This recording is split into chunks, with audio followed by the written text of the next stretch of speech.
प्रिय विद्यार्थियों, तर्क बुद्धि आस्था और प्रकाशना इस टॉपिक के अंतर्गत आज हम प्रकाशना की चर्चा करेंगे। प्रकाशना का संबंध ईश्वरवादी धर्मों से है, इसलिए इसे देव प्रकाशना भी के रूप में भी जाना जाता है। अंग्रेजी में इसे रेवलेशन कहते हैं। प्रकाशना की जब परिभाषा की बात आती है तो हम इसकी परिभाषा इस रूप में करते हैं कि किसी अप्रकाशित विषय को प्रकाशित करना प्रकाशना कहलाता है। अब विषय अप्रकाशित क्यों है? आपके मन में ये प्रश्न उठता होगा। विषय के अप्रकाशित होने का कारण है कि जो सामान्य व्यक्ति है वो उस विषय को जान नहीं सकता, यानी उसकी सामर्थ्य नहीं है कि सत्य के उस क्षेत्र को जान सके। इसलिए उस सत्य को के प्रकटीकरण के लिए या उद्घाटन के लिए हमें ईश्वर की आवश्यकता, ईश्वर के अनुग्रह की आवश्यकता होती है। इसलिए धार्मिक क्षेत्र में जब ईश्वर स्वयं अपने विषय में जानकारी देता है जिससे मनुष्य को जीवन जीने में लाभ मिल सके, तो इसे देव प्रकाशना कहा जाता है। जॉन हिक कहते हैं कि देव प्रकाशना मानव को देव प्रमाणित सत्यों का प्रकटीकरण है। तो देव प्रकाशना के संबंध में कुछ चीजें हमारे समक्ष स्पष्ट होती हैं कि देव प्रकाशना मनुष्य को ईश्वर के अनुग्रह से प्राप्त होती है। देव प्रकाशना साक्षात ईश्वर द्वारा उपलब्ध होती है और इसका जो प्रमाणीकरण है वो, चूंकि ये ईश्वर के द्वारा उपलब्ध है तो ये प्रमाणित है अपने आप में। इसके लिए आपको और तर्क या उससे एग्जामिन करने की आवश्यकता नहीं है। तो जॉन हिक ने देव प्रकाशन की परिभाषा दी, मनुष्य को देव प्रमाणित सत्यों का प्रकटीकरण देव प्रकाशना है। अब मनुष्य ससीम है, सीमित है, ईश्वर असीम है। इसलिए सीमित होने के कारण ईश्वर के गुणों का ज्ञान मनुष्य को नहीं हो सकता। तो हमारे मन में जब हम धर्म की दृष्टि से या एक श्रद्धालु की दृष्टि से विचार करते हैं तो एक धार्मिक व्यक्ति ये भी जानना चाहता है कि ईश्वर कैसा है, ईश्वर का स्वरूप किस प्रकार का है, ईश्वर हमसे क्या अपेक्षाएं करता है। तो ये सारी जानकारी जो है देव प्रकाशना के माध्यम से ईश्वर हमें देता है कि वो कैसा है और हमसे क्या अपेक्षाएं करता है। तो इस प्रकार से देव प्रकाशना धार्मिक विश्वास का तो आधार है ही, साथ ही साथ एक श्रद्धालु व्यक्ति के जीवन जीने का मार्गदर्शन भी प्रदान करती है। कैथोलिक एनसाइक्लोपीडिया के अनुसार देव प्रकाशना ईश्वर द्वारा बौद्धिक प्राणियों के बीच असाधारण साधन के द्वारा कुछ सत्यों का प्रकटीकरण है।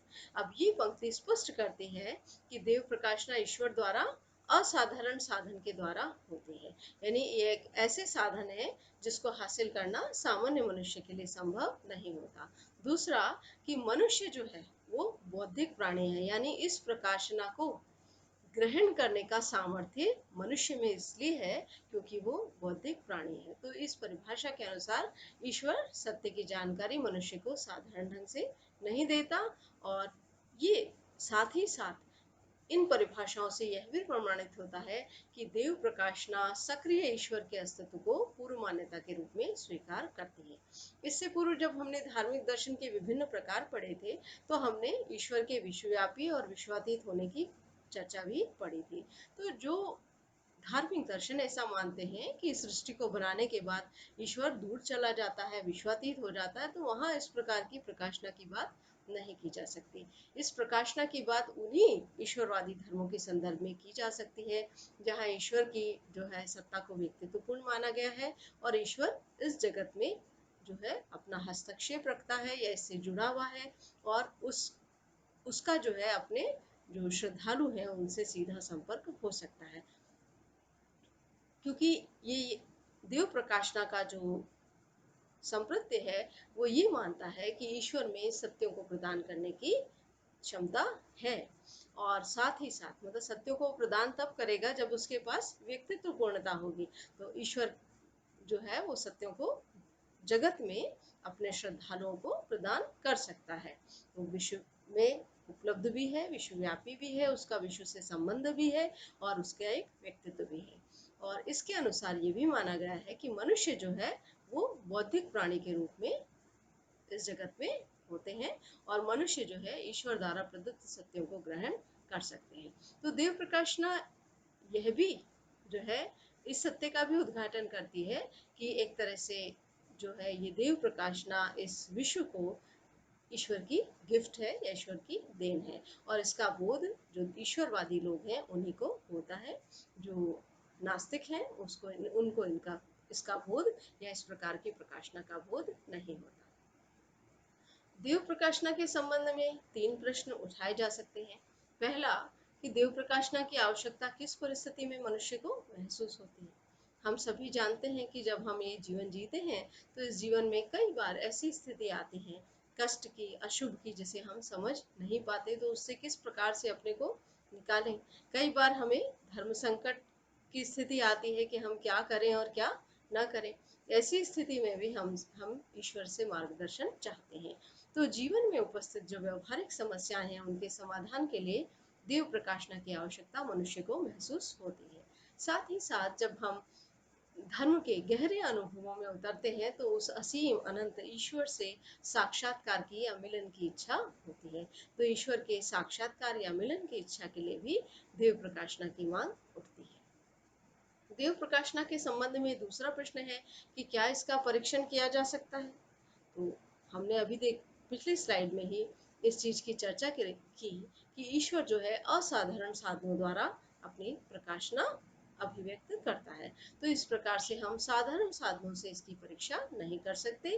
तो यह स्पष्ट है कि इंद्रियों द्वारा इसका परीक्षण नहीं किया जा सकता और न ही तार्किक रूप से हम इसे पूर्ण पुष्ट कह सकते हैं, क्योंकि जैसा कि हमने अभी जाना कि देव प्रकाशना का उद्घाटन असाधारण साधनों से होता है।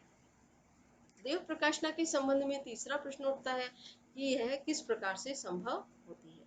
हम जानते हैं कि ईश्वर जो है उसे पूरी तरह से हम अनुभव या तर्क से पुष्ट नहीं कर सकते। इसलिए ईश्वर की पुष्टि के संबंध में कहा जाता है कि ईश्वर हमारी श्रद्धा का विषय है और यह ईश्वर जो है मनुष्य का मार्गदर्शन विभिन्न साधनों द्वारा करता है। तो देव प्रकाशना की संभावना के रूप में 4 साधनों की हम चर्चा करेंगे। अवतार, सृष्टि, धर्मशास्त्र और अन्य साधन है जिसमें आकाशवाणी, दिव्य दर्शन इत्यादि की बात करेंगे। पहला जो साधन है वो है अवतार। ईश्वर मनुष्य के निर्देशन के लिए धरती पर अवतरित होता है और स्वयं इस रूप में जो भिन्न भिन्न धर्म हैं उनकी भिन्न भिन्न प्रकार के सिद्धांत उनमें दिए गए हैं। जैसे हिंदू धर्म में अवतार परंपरा को स्वीकारा गया है कि साक्षात ईश्वर जो है मनुष्य रूप में धरती पर जन्म लेता है और एक आदर्श जीवन जीता है। इसी प्रकार इस्लाम, ईसाई धर्म में हम देखते हैं कि ईश्वर अपने जो है दूत या प्रतिनिधि या नबी या पैगंबर के रूप में इस धरती पर अवतरित होते हैं और उनमें ईश्वरत्व निहित होता है। ये इसका मतलब है कि जो ये दूत है, पैगंबर है, ये अवतार हैं, इनमें इनकी और मनुष्य की बराबरी नहीं हो सकती। यानी कहीं ना कहीं इनमें ईश्वर का सार या ईश्वरत्व निहित है। ये आदर्श जो है पुरुष के रूप में आते हैं और अपने आचरण और उपदेश से मनुष्य समुदाय का पथ प्रदर्शन करते हैं। तो ये जो अवतरण होता है ये विशिष्ट जो है वो व्यक्ति रूप होता है। इसकी मनुष्य से भी बराबरी इस सिद्धांत के अनुसार नहीं मानी जा सकती, पर ये आदर्श होते हैं जो मनुष्य का मार्गदर्शन करते हैं कि हम एक श्रेष्ठ जीवन जो है किस प्रकार से जिए। जीवन में जो सबके सामने विकट परिस्थितियां आती हैं पर उन परिस्थितियों में कैसे अपने आप को संभालें। तो इस प्रकार से ये हमें जीवन के संबंध में मार्गदर्शन इस साधन द्वारा होता है। दूसरा सृष्टि है। कई विचारक ऐसा भी मानते हैं कि ईश्वर अपने आप को अपने कार्यों में अभिव्यक्त करता है और ईश्वर की रचना जो सबसे महती रचना है यह जगत है, सृष्टि है। तो ईश्वर की ये जो सृष्टि है इसी में ही उसकी अभिव्यक्ति होती है। जैसे आप जब सर्वेश्वरवाद पढ़ते हैं तो स्पिनोजा ये मानते हैं कि ईश्वर और विश्व एक ही है। तो एक तरह से कार्य रूप में ये जगत जो है इसको हम समझ सकते हैं ईश्वर के प्रति बौद्धिक प्रेम से, क्योंकि वो पूर्ण रूप से बौद्धिक है, उसने बौद्धिक नियमों से ही उस जगत को रचा है। तो जो इस प्रकार का विचार रखते हैं बुद्धिवादी वो ये मानते हैं कि सृष्टि के बौद्धिक नियमों से सृष्टि को समझा जा सकता है। जो भावनात्मक या क्रियात्मक पक्ष को मानते हैं ऐसा भी आप बहुत से धर्म ग्रंथों में देखेंगे कि ईश्वर ने प्रेम और आनंद से इस जगत को रचा है। तो जब हम एक निश्चल निस्वार्थ प्रेम को इस जगत में अनुभव करते हैं तो भी इस जगत के रहस्य समझ में आ जाते हैं। तो सृष्टि जो है वो ईश्वर का कार्य है और इस कार्य में वो अभिव्यक्त होता है। अब इस अभिव्यक्ति को पहचानना जो है वो उसके लिए एक धार्मिक व्यक्ति को मार्गदर्शन मिलता है। तीसरा है धर्मशास्त्र। अब ईश्वर जो है वो असीम है, सर्वोच्च है, पूर्ण है और मनुष्य जो है वो स्वयं ईश्वर की रचना या कृति है और मनुष्य तो ससीम है, सीमित है, इसलिए वह ईश्वर को स्वयं के साधनों से नहीं जान सकता। ऐसे में उसको मार्गदर्शन के लिए देवीय वाणी की आवश्यकता होती है। तो देवीय वचन जो है उसके द्वारा ईश्वर अपने आप को प्रकट करता है। इस रूप में जो सभी धर्मों में आदर्श ग्रंथ स्वीकार किए गए हैं, पवित्र ग्रंथ स्वीकार किए गए हैं, उनको अपौरुषीय माना गया है, यानी उनको मनुष्य की रचना नहीं माना गया है, साक्षात ईश्वर द्वारा उत्पन्न माना गया है। हिंदू धर्म में वेद को अपौरुषीय माना गया है। इसी रूप में इस्लाम धर्म में कुरान शरीफ को और ईसाई धर्म में पवित्र बाइबल को ईश्वरीय प्रकाशन के रूप में माना गया है। इसके अतिरिक्त अन्य भी धर्मों में विभिन्न जो है वो पवित्र ग्रंथ हैं जो साक्षात जो है ईश्वरीय वाणी मानी गई है।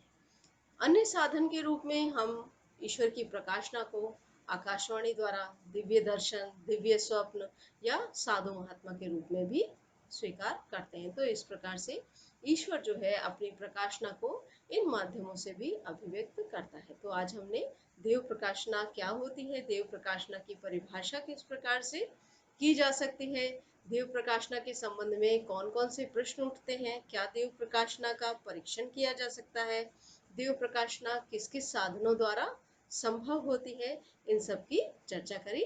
तो देव प्रकाशना जो है धार्मिक विश्वास का एक महत्वपूर्ण आधार माना जाता है। धन्यवाद।